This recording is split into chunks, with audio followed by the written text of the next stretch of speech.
politique comme Chilengi, UDPS viva. Les lots la qui s'y rapport de force que non, Fachi a été voté massivement, na Moamba, vrai ou faux? Na lobby Fachi a été voté massivement, na Moamba, vrai ou faux? Les lots la qui s'y force, Nabi. Le terrain Méfé, situé à Lemba Terminus, a vibré ce dimanche au rythme du parti présidentiel Union pour la démocratie et le progrès social UDPS.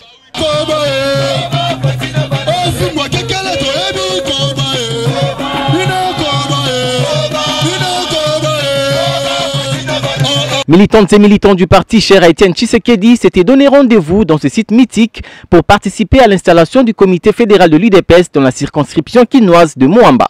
Tout a commencé avec l'arrivée des différents cadres du parti en compagnie de leur cellule de base. C'est le cas de Dadi Bidiafou, jeune cadre de l'UDPS, dont le choix par le président de la République pour gérer le service de la réserve stratégique générale a été salué par le secrétaire général de l'UDPS. Tozana, rapporteur Nabiso, maman Nabiso, Dadi Bidiafou.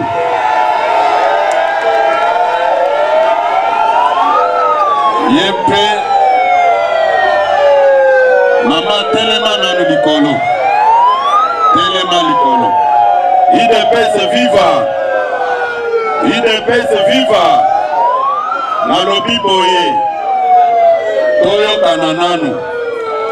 Toyo kanananu. Boye matokoye bisabino kaka.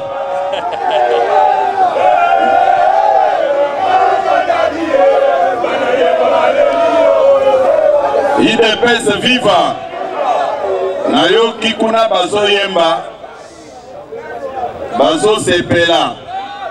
Mais chaque fois, beaucoup c'est la kamokonzambo kamakambo. Oh, ba jeune baza oublié.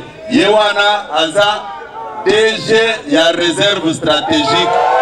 Sikoyo, bobete la mokonzambo kamaboko makasi. Oh, ba jeune baza oublié. Oh, ba jeune baza abandonné. Mokonzambo kayewana pesi jeune azawana. Panda na yo.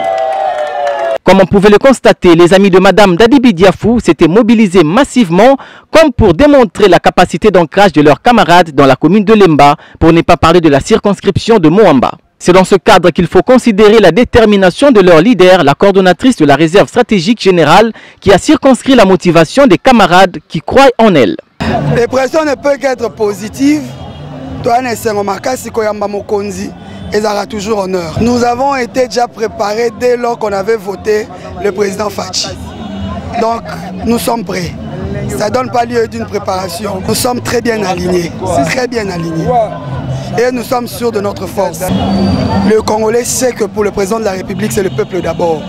Donc, ils ne peuvent que s'attendre au meilleur. Le secrétaire national de l'UDPS a par la suite lu la décision portant nomination des membres du comité fédéral Moamba avant de passer la parole au secrétaire général Augustin Kabouya pour l'installation effective des heureux promus. La manifestation a connu la participation de plusieurs autres personnalités membres du parti. Il s'agit entre autres des députés nationaux, provinciaux de Kinshasa, ministres et autres.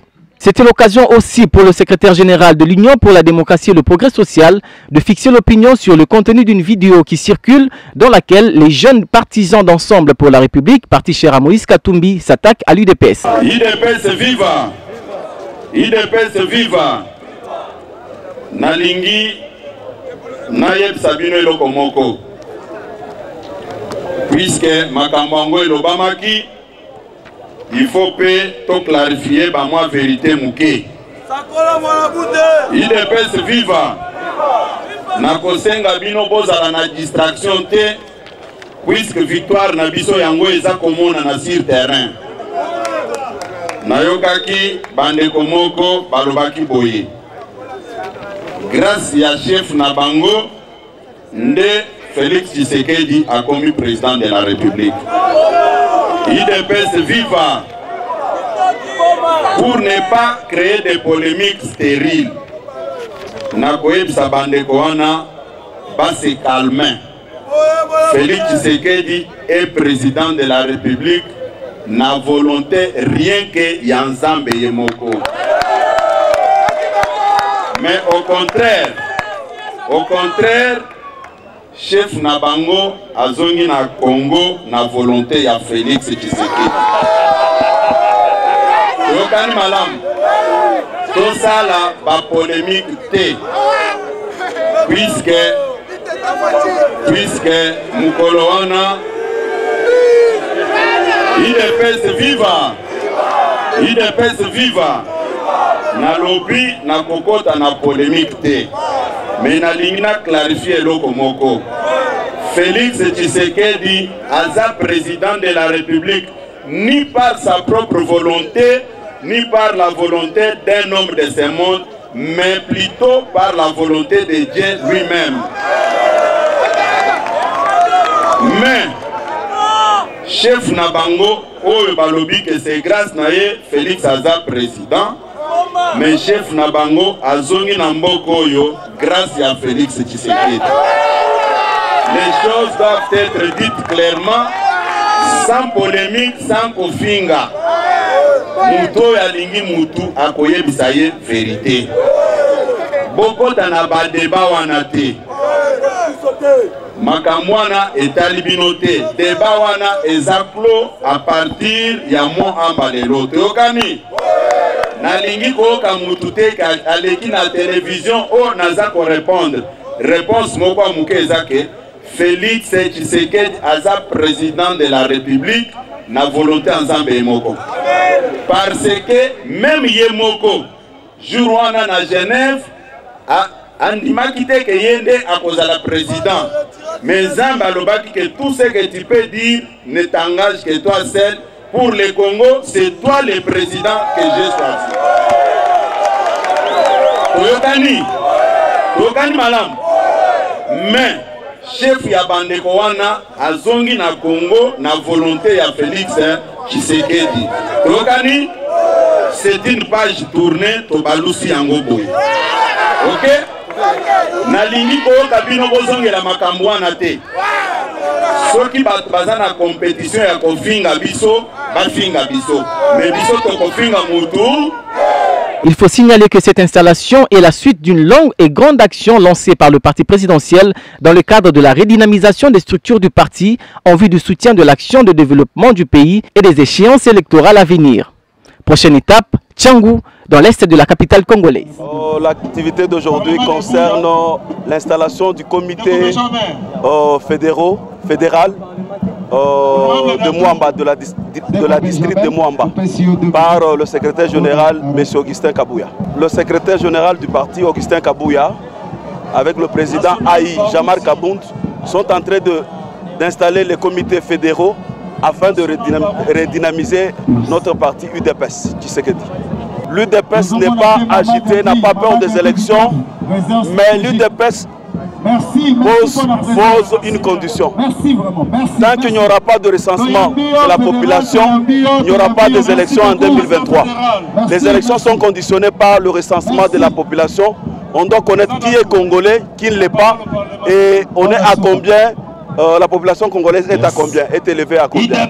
Le recensement, selon ce que le vice-premier ministre du plan, le vice-ministre du plan avait dit dernièrement, tout est déjà fait prêt pour que le recensement commence. Laissez par quelqu'un qui doit mourir. Tu es là en train de relouer comme il se doit, et c'est comme ça que vous avez remarqué que non, tous les militants, tous les combattants sont réunis autour du même idéal. Avec le secrétaire général Augustin Kabouya, que je salue en passant, pour cet effort qu'il est en train de fournir tous ces jours ici pour organiser. Et ça va continuer comme ça dans toutes les provinces. Nous disons aux combattants d'être sereins, que chaque combattant puisse se référer à sa cellule de base. Ceux qui sont au niveau des cellules, ceux qui sont au niveau des sections, fédérations, ne venez pas toujours déranger le secrétaire général comme le président Aïe. Donc l'UDPS est tellement bien organisé au niveau de la base. Et dans chaque quartier, il y a une cellule de l'UDPS. Donc tout est bien organisé, que chacun se réfère à ça et vous verrez que tout ira à mieux. Non, santé, ça qui tout est calme, très calme d'ailleurs. Bon, calme, ma camote qui toko tout ça, n'angolo mon amoto, il y a un autre. Mais nous, il y a un programme bimba, il y a secrétaire général ya IDPS Augustin Kabuya mwana bute azo la redénomination à parti bandongolo miso lobaki non akosala te yango abandi kosala sikoyo abandi a parti ya funa akokende na chango lelo toza na Moamba donc toza na carte de fidélisation parti pour toza na bamoko to préparer élection 2023 pour tokende élection 2023 non IDPS aza pré-élection même lobby pour tout le monde candidat moko te akobangisa biso te candidat aza te l'IDPS est prêt pour l'élection même demain c'est une élection wana eza bandongolo misu on appelle ça un projet de tension contre nous biso toza pour l'élection yango zo préparer yango lelo nous laissons voir en face du monde que nous sommes prêts pour les élections même demain nous irons parce que toza ba respecter ya mibeko konse ya mboka yango na préparatif yango ozongo na bino moko mbongo te unité mais on a sikonini ko redénomination parti avec Augustin Mwanabute en saluant Jean-Marc Kabunda déjà aïe il y a parti qui est Moussozo toujours oui mais Grete aza mwana IDPS lelo yo Grete la kisi mwana mobimba que aza na base ya nyama pour Grete kopesa au moins 30 députés ye moko na 2023 makambo ezali et bozomona que na Congo toza na 17 provinces na libanda mboka toza na 12 pays et la kisi que Grete na IDPS bakosa la majorité plurielle avec na bato koya vers nous pour te faire sa présidence de la République majoritaire solo pour la potentialité en 2023 qui toque tomata tokita 2023 élection c'est na mboka oyo et Fati a deuxième mandat pour le 2028